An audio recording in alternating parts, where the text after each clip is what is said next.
Hello. We are going to be working with exponents and reviewing exponents this chapter.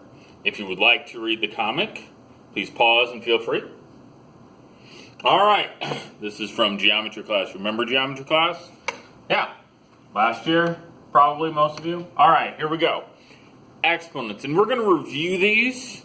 Okay, and there's so many different types of exponents problems. I'm only going to go over 5 today. I'm sure there's going to be problems in your homework that are a little bit different than this.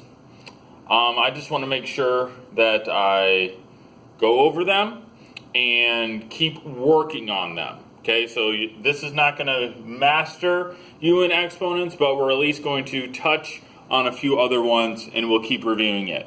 All right, that being said, here we go. So we're working with fractions and we're working on negative exponents. Negative exponents means you need to flip it, okay? In this case, we have an x to the negative third. This means that the x is going to move to the top.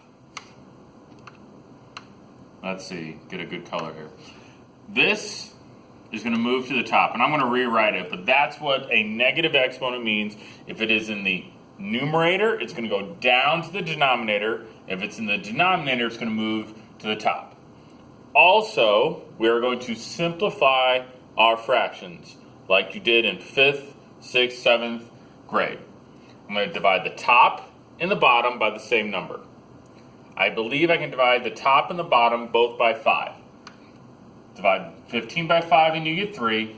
Divide 5 by 5 and you get 1. So I have 1 on top, 3 on the bottom, and the x is now going to move to the top. So there is my answer.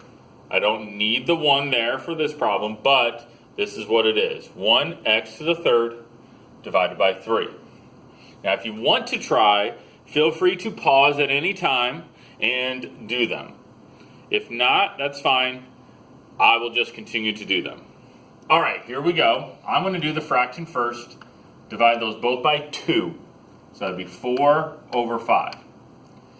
There's a negative exponent. That means this is going to move down to the bottom and become a positive, y squared. Next problem. We have a couple other variables, but everything stays the same. I can't simplify that. So it's just going to be 7 over 12. I can't divide them both by the same number. The x is going to get moved down because it's a negative exponent and become positive. And then this is a 1 here with y, and I'm going to subtract. Okay, I'm going to subtract 5 minus 1 is 4, and that's going to go in the denominator. So it's going to be y to the 4th. Hopefully you reviewed this yesterday.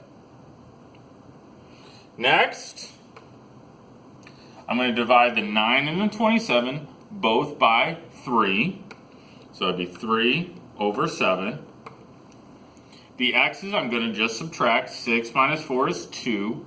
There's more x's in the bottom, so it's going to stay in the bottom.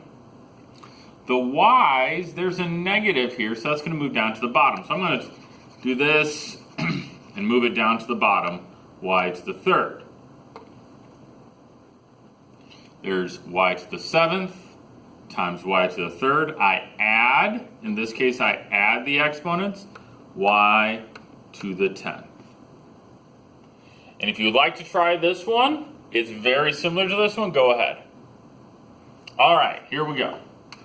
Divide the 4 and 6 by 2. 3 minus 1 is 2, so x squared on top. This negative exponent means I'm going to move it down to the bottom, so I'm going to have y squared, y to the third, y squared. I add the 3 and the 2, and I get y to the 5th. So again, that's an introduction to negative exponents. We will review this, I promise. All right. Next concept that, again, we will review, but I wanted you to see it, is we have fractions in our exponents. Oh my word! What do we do with these fractions in our exponents? Well, by the end of the lesson, we are going to figure it out. Here we go. You're going to see problems like this where it says rewrite. Okay, rewrite. I don't want you to solve anything. I just want you to write it differently. Now, with fractional exponents, you have to think of a tree. And I am going to become an artist. Okay?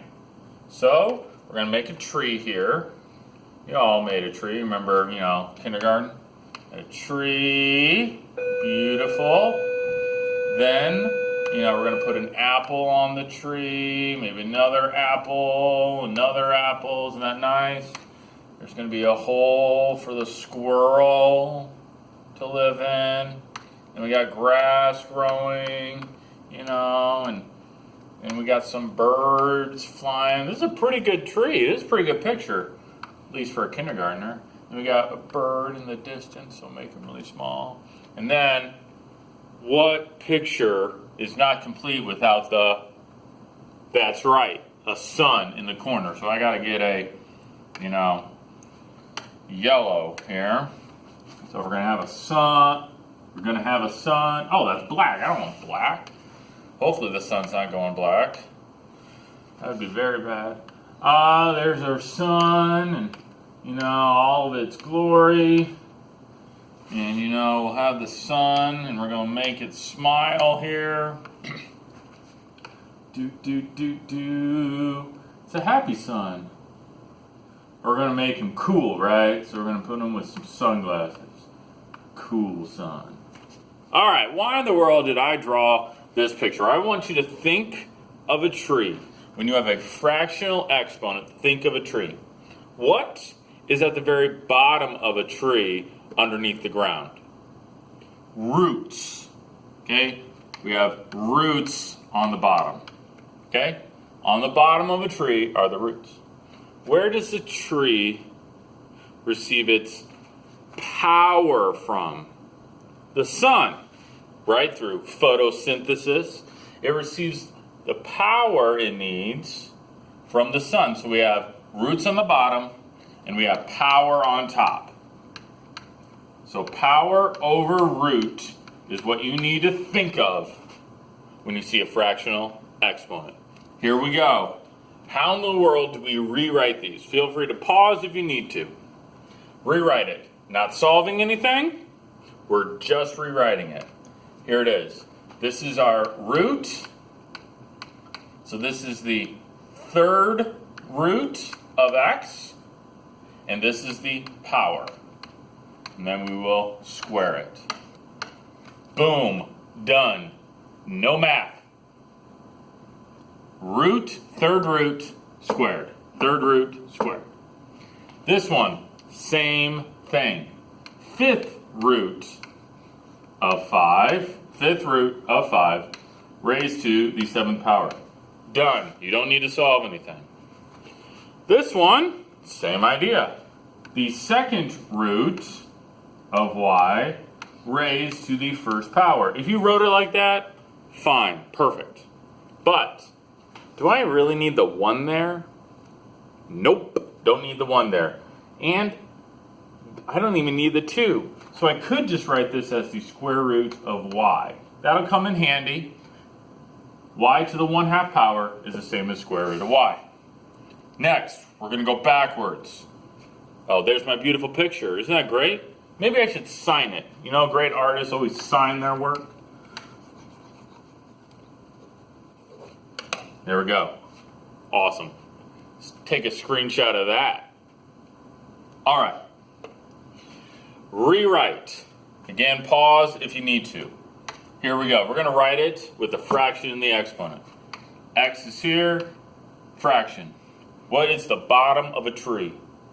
The root. The root is at the bottom of the tree. So 3 is going to go on the bottom. Then the power is on top. Next, same thing. This is the 5th root. The root is at the bottom of a tree, so it's going to go 5 here, 2 here. This is the 2nd root raised to the 1st power, so that is w to the 1/2. Done. Don't do any more. Last thing. Again, we are going to review this I just wanted to throw it out there for you because I knew you were going to be bored to death. No, because I thought it'd be good for you to see it today and then the next time I see you. All right, I think this is the last one before my joke. Simplify. Okay? I suggest doing the root first. So 9 square root. The square root of 9. 2 is the root. Square root of 9 is 3. But then I need to take 3 to the 5th. 3 to the 5th is 3 times 3 is 9 times 3 is 27 times 3 is 81 times 3 one more time is 243. 16 to the 3 halves, take the second root of 16, the square root of 16, which is 4. Then we're going to raise that to the third power. 4 times 4 is 16, times 4, 64. Lastly, third root of 8, I believe that is 2. 2 times 2 is 4, times 2 is 8. So 2, and then I'm going to raise that to the first power. 2 to the first is 2. Whew, I did a lot. But again, we're going to review this. Here's our joke, and then you can be done. Why do plants hate math?